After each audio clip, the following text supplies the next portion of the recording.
And so as I went through this process, I started to say, well, how about instead of going back to a classical style of education and then modifying it, because when you do that, classical means pagan Greece. That's what that means. So if you have something that's classical, you are now attributing that to the pagan Greek people.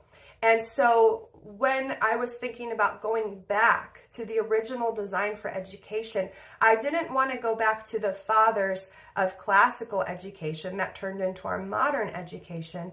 We had certain beliefs as a family that really went outside of that, beyond that. And I didn't want to go back to what I felt like started the process of the education that we have in America today. So I thought, what if you could just go beyond that and actually go back to the way that the Lord designed education to be?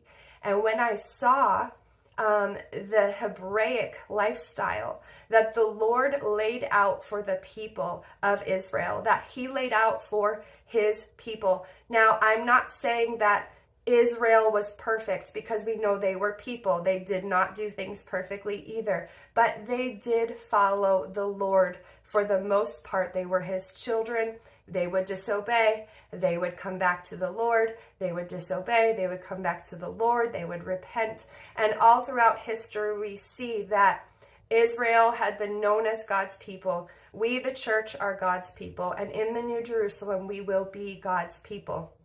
And it will be much better than when we're not, doing the crazy things we do now. But the actual focus is what I'm looking at. So I'm not saying that the Hebrew Israelites were perfect, but I am saying that God's design for them was perfect. So instead of going back to man's design for ancient Greece, why don't we go back to God's design for his Hebrew people? And I started to make a comparison. So I started to see that in our Greek, because we have a very Greek or Western mindset, and I understand that some people want to have a Greek education because they want to teach their kids the things that are important in today's society and how it started. But I am more concerned with my children going back to the origin, going back to how the Lord designed them to learn, rather than being more prevalent in society and understanding how our modern Western civilization works and where it started from.